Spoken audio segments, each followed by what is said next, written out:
Welcome to Photographic Therapy, uh, sponsored by the Houston Camera Exchange, Fujifilm, and Rode Mike. Um, I'm Bernie, the dad you wish you had. Next to me, I have guest number one for episode one, uh, Magic Mike Lazo. This guy. No, I'm just a guy who talks, man. How's it going, bro? It's going good. How about you? How's it going for you? Yeah, I'm doing good. I'm doing good. You know, this is the first time we're doing this, so Yeah, it's the first official episode of the Houston Camera Exchange podcast. yeah, how about that? How about that? Peace and love to Houston. We love you, man. Listen to us, watch us.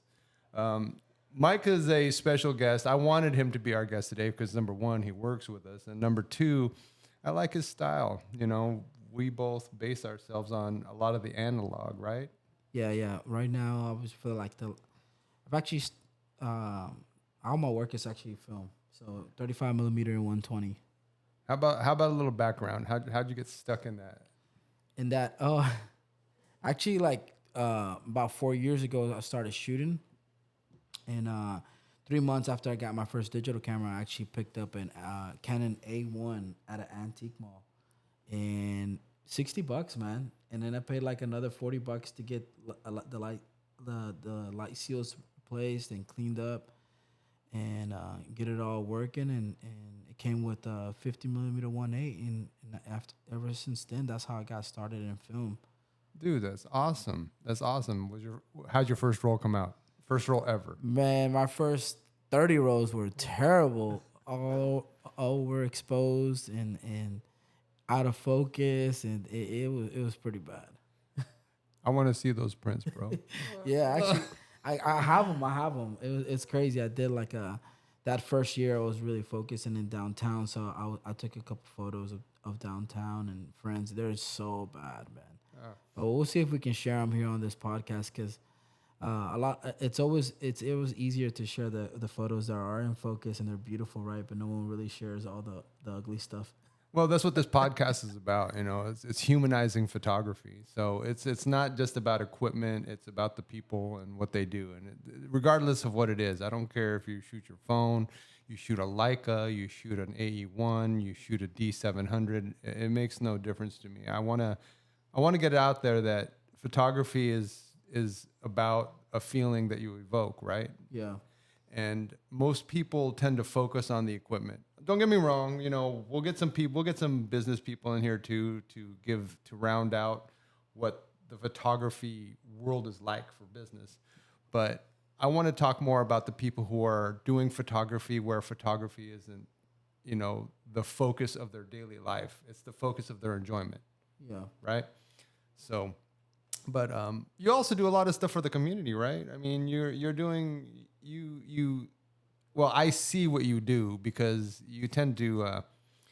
A lot of people come in here into the store and they talk to you because they like you, man. Because you tend to spread the love on everybody's images, regardless of what station you are in photography. So that's kind of one of the cool things about you. I appreciate that. No, man, it's all true. And Tell me about the lowrider stuff. That's cool, man. Yeah. Well, obviously, you know, I focus a lot on the lowrider and the slab culture here in Houston. The lowrider stuff is very interesting because even before photography, it's always been like a dream to own one, build one. You know, ever since in the 6th grade in Beverly Hills Intermediate, I was in art class with my friend and a good friend, Joseph Arias, man. He showed me the first lowrider magazine. And of course, when you're a 12-year-old, 11, 12-year-old middle schooler, and you're going through lowrider magazine and you're seeing all the hot chicks posted in the cars, everybody, all the kids are like, of course, you know, they're like, hey, they want to check out that magazine as well, too, to see all the hot girls. But what was, you know, not that we didn't like the hot girls in there, but me and Joseph and another homie, we were just more focused and more blown away by the lowrider and the art of it, like how beautiful these cars were being built, how they took the time to really, give that car an identity, and it was almost like it was like walking street art. So I was just so amazed by that, you know. Yeah. No, dude, I feel it, man. You know, the best paint jobs in the world are on lowriders, right? Yeah. And I love all kinds of cars, but lowriders, that's a whole different category, right? Yeah. So I started focusing on documenting the lowriders here in Houston. We've always gone to like car shows, me and the homies. Growing up, obviously, whenever every once in a while you'll see them in South Houston. I'm from the southeast side of Houston. You'll see them out there in the Pasadena area, southeast, South Houston. The community lowriding has always existed here in Houston. My parents they would tell me even stories because it's crazy. My parents would come down to the Metropolis Club here down on Richmond, Yeah, yeah. and on Saturday nights, and they would always say, "Hey, that you would always see lowriders there." And now that I've been into the building these relationships in the community, you hear a lot of the OGs say the same thing, that Saturday nights, out here on the west side, especially off Richmond, that was like the night to cruise.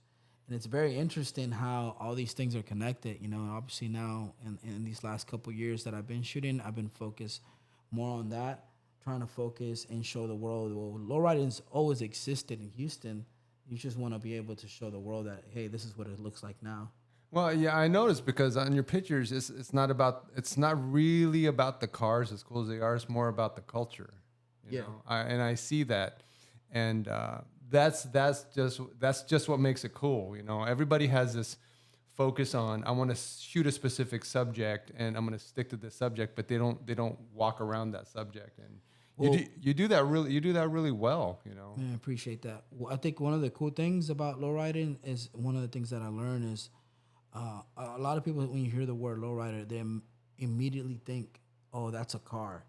But, one of the interviews that I heard, especially when Esteban Oreo, one of my favorite photographers, he's been documenting Los Angeles, man, in an incredible way. Oh yeah. For many years. Yeah, Boyle Heights, Yep. Dodger Stadium, that whole area. Yeah, I know. He's the OG, man. But he says something in an interview. He says, we are a lowrider. So when you see that car, it's more than a car. It represents somebody. It represents a neighborhood. It represents, us. There's a story that's being told in that car. Interesting. You know, because and that, the other thing too is it gets attached to a certain culture, and sometimes it gets attached to Chicano culture, and we know that that's not true, right? Well, yeah, obviously it's, it focuses a lot on Chicano culture, but it's very diverse as well too. There's a lot of people. You don't have to be a Chicano to own a lowrider. Right. There's obviously white lowriders, black lowriders. There's Filipino lowriders. There's Asian lowriders. There's so many different. It's very diverse as well too.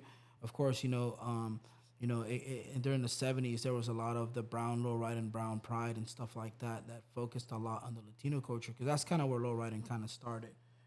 It was more in a rebellion. From Mexican Americans and Chicanos, from East LA, and then that's where it kind of started in a way.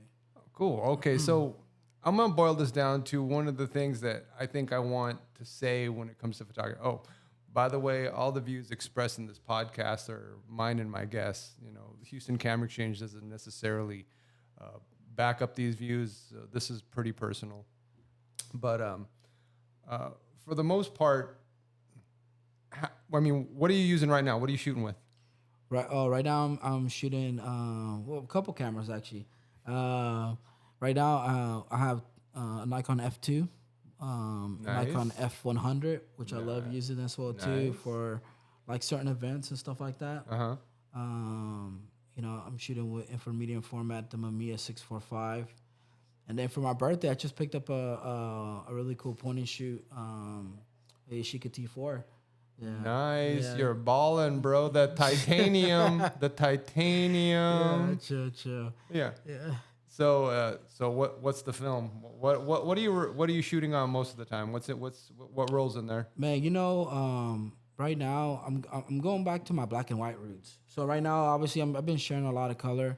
For these last like 2 years, I've been shooting a lot. Of course, who doesn't like the sought after Kodak Portra 400, right? Yeah, how much is it now? Like $90 a roll? Yeah, I'm yeah, playing. yeah, No, yeah. it's not $90 a roll. You can get it at the Houston Camera Exchange. I think it's like $18.99 or something. Yeah, it's like about 17, $18, something like that. It's crazy because you know, I haven't been in photography for that long. I'm going on 4 years and a couple months. But when I first started, it was you can get Portra for like $11, man. Dude, I'm so old. I used to get Portra for $8.99 That's crazy. and get it developed for $12.99. I'd still be complaining and say, "This is highway robbery. I'm paying $20 Yeah. for this."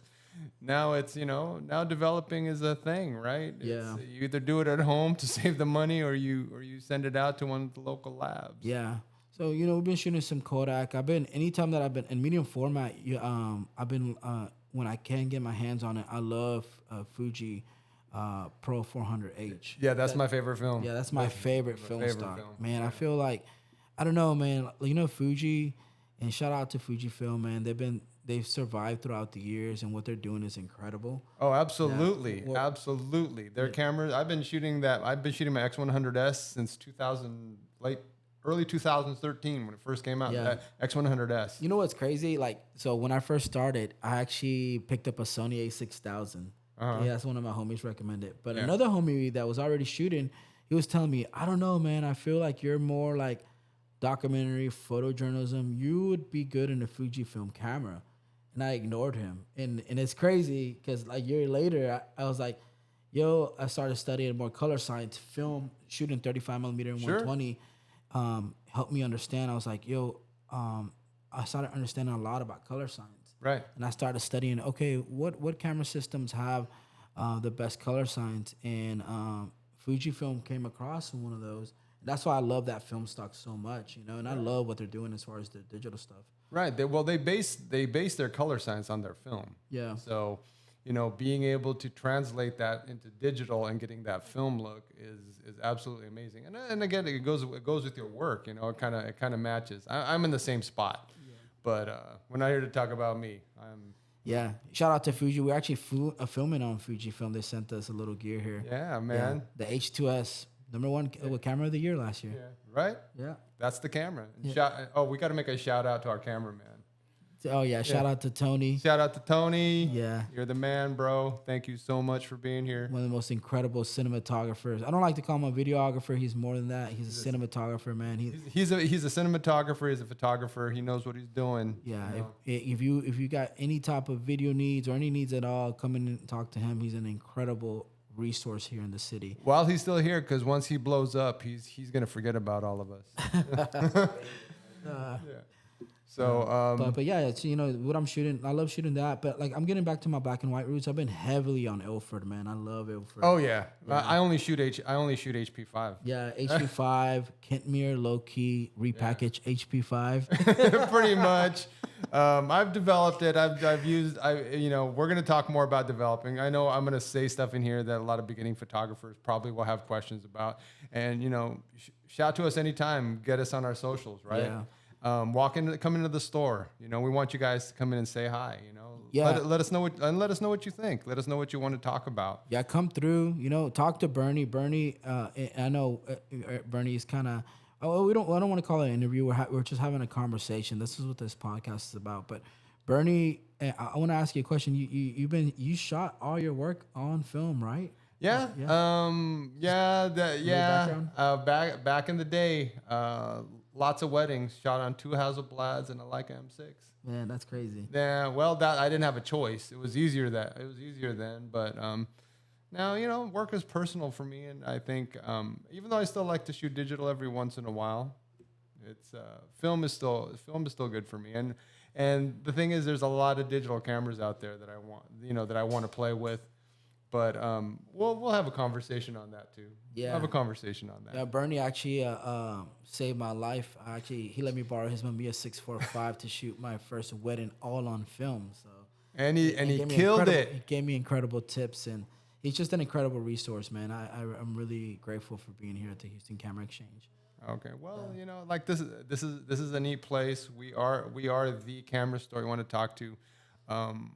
Our jobs here at the store when I'm going to talk about the store now. So Our jobs here at the store is not to just sell you a camera. It's to make you want to come back.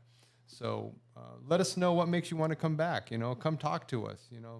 Talk about us. Give us a shout out on your socials. Let us know. Tag us in everything you want to do photographically. But this podcast is going to be a lot of conversations, and some of the conversations might get a little deep. Some of the conversations might get a little bad. Some of the conversations might get a little funny. Yeah. But just keep in mind, it's just a conversation, and we need something like this in Houston to talk about the photographic community, so we can all come together and bring photography or center photography in Houston.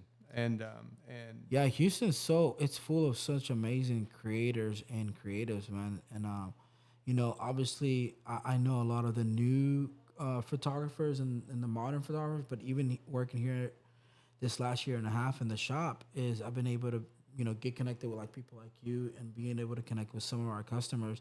And I feel like we need to bridge both worlds because it's so big in Houston. You never absolutely, absolutely. And the funny part is the photographic community in Houston is super, super inclusive, man. Everybody helps everybody out. And and not everybody's perfect, and not everybody's a pro. But if you have questions, just holler at us, man. Yeah. We'll answer your questions. No questions. My favorite saying is no question is stupid, just the one that's not asked. Yeah, you're right. There's no such things as stupid questions with us, man. And I appreciate that from you. Yeah. So this is going to be the premiere episode. This is episode 1. Some episodes will be longer. Some episodes might be a little shorter. Again, let us know what you want to hear. Again, thank you, Fujifilm. Thank you, Rode Mike. Thank you, Houston Camera Exchange, for giving us the space and the time to give this conversation a shot. Yeah.